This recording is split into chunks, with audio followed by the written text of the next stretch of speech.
नमस्कार दोस्तों, मैं विकल्प श्रीवास्तव शिक्षा इंस्टीट्यूट के इस प्लेटफॉर्म में आपका स्वागत करता हूं। छत्तीसगढ़ में कांस्टेबल की भर्ती का एग्ज़ाम होने वाला है।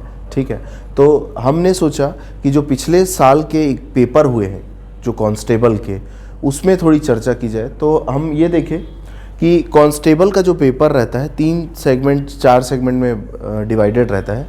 एक में जीएस के पोर्शन रहते हैं, एक में मैथ्स का रहता है, एक में रीजनिंग का रहता है और एक विज्ञान का सेगमेंट रहता है। तो जो कांस्टेबल पेपर का थ्योरेटिकल पार्ट है, ठीक है, उससे संबंधित प्रश्न की एक सीरीज़ हम लाने का प्रयास कर रहे हैं आपके लिए। तो आप में से जो भी कांस्टेबल की तैयारी कर रहा है उसको मैं आपसे अनुरोध है कि उस तक हमारा ये वीडियो पहुंचा दीजिए। ठीक है, उसकी तैयारी में हेल्प हो सकता है। ठीक है, आइए देखते हैं। तो पिछले साल जो कांस्टेबल का पेपर हुआ उसमें जो कुछ 25 क्वेश्चन मैं सेलेक्ट किया हूँ। ठीक है, थोड़ा जल्दी करते हैं। ठीक है, बहुत इंपॉर्टेंट नहीं है, मतलब 1 लाइन क्वेश्चन टाइप के रहते हैं इसमें। ठीक है, जैसे देखिए इसमें क्या बोला है। पहला क्वेश्चन क्या है, स्वेज नहर किसे जोड़ता है?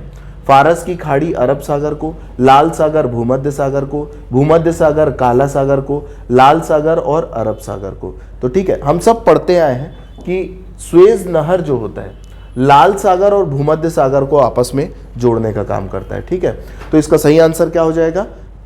क्वेश्चन 1 का बी। ठीक है, तो चलिए देखते हैं दूसरा। ठीक है, काली मौत किसे कहते हैं? ठीक है, काली मौत किसको बोलते हैं? अपने को कैंसर को बोलते हैं, प्लेग को बोलते हैं, एड्स को बोलते हैं या गनेरिया को बोलते हैं। ठीक है, तो हम सबको पता है कि काली मौत किसको बोलते हैं? प्लेग को बोलते हैं। किसको बोलते हैं? प्लेग को बोलते हैं। ठीक है, काली मौत किसको बोलते हैं? प्लेग की जो बीमारी होती है उसको क्या बोलते हैं अपन? काली मौत। तो इसका आंसर क्या हो जाएगा? Answer number B. ठीक है, चलिए आगे बढ़ते हैं। सूखी बर्फ क्या है? ठीक है, सूखी बर्फ क्या है? तो गैसीय कार्बन डाइऑक्साइड है क्या? ठीक है, धोने का सोडा है क्या? ठोस कार्बन डाइऑक्साइड है या कार्बन मोनोऑक्साइड है? मेरा आपको सुझाव है कि अगर मेरे क्वेश्चन पढ़ते तक आपको क्वेश्चन का आंसर पता है तो कमेंट बॉक्स में बता सकते हैं। ठीक है, तो सूखी बर्फ किसको बोलते हैं? सूखी बर्फ किसको बोलते हैं? ठोस कार्बन डाइऑक्साइड को बोलते हैं। किसको बोलते हैं? ठोस कार्बन डाइऑक्साइड को बोलते हैं। ठीक है, चलिए आगे बढ़ते हैं। यहां मैं ज्यादा एक्सप्लेन करने का प्रयास नहीं कर रहा हूं क्योंकि 25 क्वेश्चन है, वीडियो को लंबा नहीं करना है। ठीक है, और एक और इन्फॉर्मेशन आपको मैं देना चाहता हूं कि छत्तीसगढ़ पुलिस जो कांस्टेबल की भर्ती ले रहे हैं, अगर आपको उसकी तैयारी करना है तो शिक्षा इंस्टीट्यूट में उसकी क्लासेस अवेलेबल है। ठीक है, आप ऑनलाइन फॉर्म में भी इसकी तैयारी कर सकते हो हमसे जुड़ के, ऑफलाइन फॉर्म में भी हमसे जुड़ के इसकी तैयारी कर सकते हो। ठीक है, या अगर आपको मैथ्स रीजनिंग की सेपरेट तैयारी करनी है तो भी हम मैथ्स रीजनिंग की सेपरेट क्लास ले सकते हो आप, ऑनलाइन और ऑफलाइन दोनों तरीके से। ठीक है, चलिए नेक्स्ट क्वेश्चन में आते हैं। इसमें क्या बोल रहे हैं बच्चों? वनस्पति घी, ठीक है, के औद्योगिक उत्पादन में कौन सी विधि काम में लाई जाती है? ठीक है, वियोजन, अपचयन, ऑक्सीकरण और आयनन। ठीक है, तो आपको पता है वनस्पति घी के औद्योगिक उत्पादन में कौन सी विधि उपयोग में लाई जाती है? अपचयन विधि। कौन सी विधि? अपचयन विधि। ठीक है, चलिए जल्दी आगे बढ़ते हैं। 25 क्वेश्चन कंप्लीट करना है अभी। सरकार की निम्न प्रणालियों में से किसमें द्विसदनी पद्धति एक अनिवार्य लक्षण है? ठीक है, कौन सी प्रणाली है जिसमें द्विसदनी पद्धति एक अनिवार्य लक्षण है? तो इसका आंसर क्या होगा? संसदीय प्रणाली, राष्ट्रपति प्रणाली, संघीय प्रणाली और एकात्मक प्रणाली। ठीक है, तो ये क्वेश्चन मेरे हिसाब से थोड़ा गलत है क्योंकि मैं आपको बता दूं जो संसदीय प्रणाली है और संघीय प्रणाली है वो एक ही शब्द है, इसका निहितार्थ एक ही होता है। संसदीय प्रणाली और संघीय प्रणाली दोनों का निहितार्थ एक ही होता है। तो मेरे ख्याल से इसका सही आंसर ए भी हो सकता है, इसका सही आंसर बी भी हो सकता है। ठीक है, तो जो उचित समझे, क्योंकि ये बहुत पहले का एग्जाम है, 2018 का एग्जाम है, इसलिए तो अब कुछ नहीं किया जा सकता। लेकिन ये दोनों संसदीय प्रणाली और संघीय प्रणाली दोनों एक ही शब्द है। ठीक है, कुलदीप नायर एक पत्रकार हैं जो उच्चायुक्त नियुक्त किए गए थे। अब ये जब एग्जाम हुआ था उस टाइम कुलदीप नायर करके कोई उच्चायुक्त नियुक्त किए गए होंगे। ठीक है, तो अभी ये हमारे कोई काम का है क्या? नहीं काम का है। तो इस क्वेश्चन को आगे बढ़ाते हैं। ठीक है, राष्ट्रीय ध्वज में, ठीक है, धर्म चक्र में कितने आर या स्पोक होते हैं, मतलब राष्ट्रीय ध्वज जो अपन देखते हैं, ठीक है, उसमें कितने ध्वज होते हैं, स्पोक कितने होते हैं, ये जो रहता है ना कितने होते हैं। तो इसमें आपको पता है कि इसमें 24 स्पोक होते हैं। कितने स्पोक होते हैं? 24 स्पोक होते हैं। और भैया आप तो पुलिस वाले बनने वाले हो, आपको तो पता ही रहना चाहिए कि कितने स्पोक होते हैं, ठीक है। मध्य प्रदेश उच्च न्यायालय के पीठ स्थित है, ठीक है। तो ये भी क्वेश्चन मेरे ख्याल से अब कभी जीवन में रिपीट नहीं होगा। तो मध्य प्रदेश उच्च न्यायालय में कितने पीठ स्थित है, मतलब उच्च न्यायालय की पीठ स्थित है, कहाँ स्थित है? भोपाल में, जबलपुर में, ग्वालियर में, इंदौर में। तो मध्य प्रदेश की पीठ कहाँ स्थित है? जबलपुर में स्थित है, ठीक है। निम्न में से किसे गुलाबी नगर कहते हैं? तो आप सबको पता है कि लखनऊ, जबलपुर, जयपुर, कोलकाता में जयपुर को क्या बोलते हैं? गुलाबी नगर बोलते हैं, ठीक है। फलों में मीठे स्वाद का कारण क्या है? फल का जो मीठापन है वो किसके कारण, ये जो स्वाद आता है वो किसके कारण होता है? फ्रक्टोज के कारण होता है, ठीक है। किसके कारण होता है? फ्रक्टोज के कारण होता है, ठीक है। चलिए आगे बढ़ते हैं। रेलवे डिब्बों का निर्माण कहाँ कराया जाता है? पेरम्बूर में, वाराणसी में, जमशेदपुर में, चितरंजन में। कहाँ कराया जाता है? तो ये कराया जाता है पेरम्बूर में, पेरम्बूर में कराया जाता है। रेलवे डिब्बों का निर्माण कहाँ कराया जाता है? पेरम्बूर में कराया जाता है, ठीक है। निम्न में से कौन सा अन्य मनुष्य द्वारा सर्वप्रथम प्रयोग होने वालों में से था? ठीक है, निम्न में से कौन सा अन्य मनुष्य द्वारा सर्वप्रथम प्रयोग होने वाला? अच्छा, निम्नलिखित में से कौन सा अन्य, मतलब जौ, जई, राई, गेहूं, इनमें से कौन सा अन्य जो था वो सबसे पहले मनुष्य द्वारा उपयोग किया गया था? तो सबसे पहले तो आपको पता है बच्चों, जौ यूज किया गया था, यौ, ठीक है। वेदों में भी इसके साक्ष्य मिलते हैं, ठीक है, उल्लेख है जौ का। तो इसका आंसर क्या होगा? जौ होगा, ठीक है। इनमें से किस राष्ट्रपति ने लगातार 2 बार राष्ट्रपति पद को संभाला है? राधाकृष्णन, जाकिर हुसैन, राजेंद्र प्रसाद, दो ए और सी दोनों। तो आप सबको पता है क्या होगा इसका आंसर? राजेंद्र प्रसाद, ठीक है, ऑप्शन नंबर सी।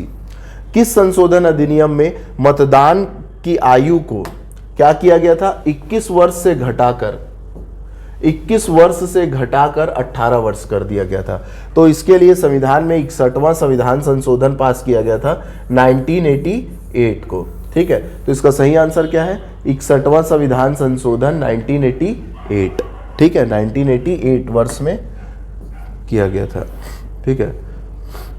निम्न में से कौन सी नदी हिमालय के परे की नदी है? हिमालय के परे की नदी मतलब ट्रांजिट नदी, ट्रांजिट हिमालयीन नदी जिसको बोलते हैं, ठीक है। तो आप सबको पता है गंगा, यमुना, सतलज और रावी में से कौन है ट्रांजिट रिवर? सतलज, ठीक है, सतलज, ठीक है, सी, ऑप्शन नंबर सी। सबसे चमकीला ग्रह कौन सा है? आप सबको पता है कि शुक्र सबसे चमकीला ग्रह है, ठीक है। ये बहुत ही इजी क्वेश्चन है। शुक्र सबसे क्या है? चमकीला ग्रह है। शिवाजी के समकालीन मराठा संत का नाम क्या है? तो क्या है? संत ध्यानेश्वर, नामदेव, संत एकनाथ, संत तुकाराम। तो आप सबको पता है इसका नाम क्या है? संत तुकाराम। संत तुकाराम किसके समकालीन थे? शिवाजी के समकालीन थे, ठीक है।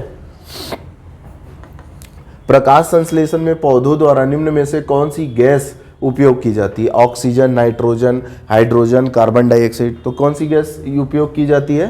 कार्बन डाइऑक्साइड गैस उपयोग की जाती है, ठीक है, कार्बन डाइऑक्साइड गैस उपयोग की जाती है। पृथ्वी के उत्तरी चुंबकीय ध्रुव भौगोलिक ब्लैंक ध्रुव के निकट होता है। देखो ये क्वेश्चन बहुत शानदार है, इस क्वेश्चन को समझने का प्रयास करना, ठीक है। इसमें क्या बोला है? कांस्टेबल के एग्जाम में पूछा गया, मेरे को सबसे शानदार क्वेश्चन यही लगा। पृथ्वी का उत्तरी चुंबकीय ध्रुव, जो पृथ्वी का उत्तरी चुंबकीय ध्रुव रहता है वो भौगोलिक खालिस्तान ध्रुव के निकट रहता है, ठीक है। तो भैया एक तो आपको ये पता है कि ये हमारी पृथ्वी हो गई, ठीक है। अब ये हो गया नॉर्थ पोल, ये हो गया साउथ पोल, नॉर्थ पोल हो गया और ये हो गया साउथ पोल हो गया, ठीक है। अब ये नॉर्थ पोल साउथ पोल के बीच एक चुंबकीय बल काम करता है, ठीक है, चुंबकीय बल काम करता है, ठीक है। क्या काम करता है? चुंबकीय बल काम करता है, ठीक है। तो इसको बोलते हैं उत्तरी चुंबकीय बल, और इसको बोलते हैं दक्षिणी चुंबकी बल। ठीक है, तो अब इसमें पूछा क्या है, पृथ्वी का उत्तरी चुंबकीय ध्रुव भौगोलिक रूप से खालिस्तान ध्रुव के निकट रहता है। तो ये जो उत्तरी चुंबकीय ध्रुव है, उत्तरी चुंबकीय ध्रुव है, वो किसके निकट है? उत्तरी ध्रुव के। तो किसके निकट होगा? उत्तरी ध्रुव के निकट होगा। तो किसके होगा?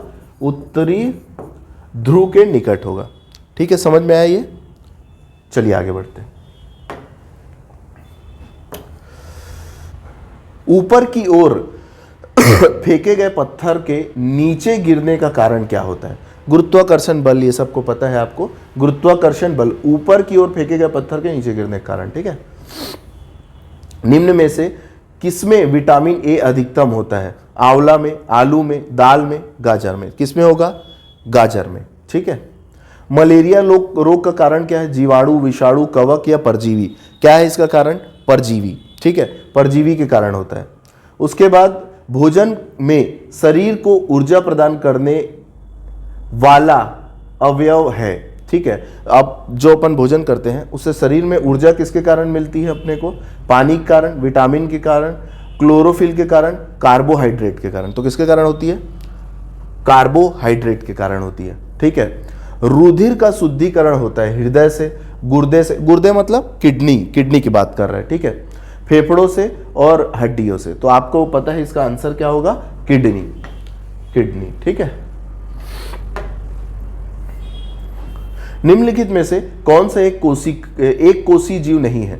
निम्नलिखित में से कौन सा एक कोशी जीव नहीं है? केचुआ, जीवाणु, अमीबा और पैरामीशियम। ठीक है, एक कोशी जीव नहीं है।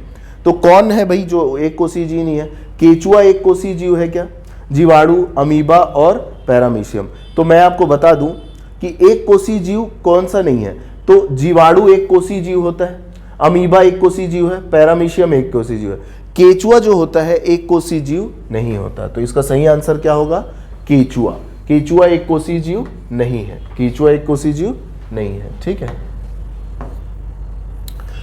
वेग का सूत्र क्या है? विस्थापन बटे समय। वेग का सूत्र क्या है बच्चों? विस्थापन बटे समय। ठीक है, रक्त का लाल रंग किसके कारण होता है? ठीक है, किसके कारण होता है? हीमोग्लोबिन के कारण, क्लोरोफिल के कारण, कोशिका द्रव्य के कारण, प्लेट के कारण। किसके कारण होता है? हीमोग्लोबिन के कारण होता है। ठीक है, CGPSC कांस्टेबल के एग्जाम में पूछा गया प्रश्न है ये। ठीक है, ये एग्ज़ाम हुआ था 2017-18 के बीच हुआ था, एग्जैक्ट डेट मेरे को याद नहीं अभी। मैं जो इस कांस्टेबल की तैयारी कर रहे हैं उनको ये एक बात बोलना चाहता हूँ कि ये पेपर काफ़ी पहले हुआ था। ठीक है, तो इस पेपर को आधार मत मानिएगा अपनी तैयारी का, मतलब ये इस पेपर को आधार मान के तैयारी मत करिएगा। ठीक है, पेपर इससे कठिन आएगा, वन लाइनर ही आएगा लेकिन थोड़ा टफ आएगा। वन लाइन कांस्टेबल के एग्जाम के लिए GS से संबंधित प्रश्नों की श्रृंखला हम आपके लिए लाते रहेंगे। ठीक है, थैंक यू सो मच।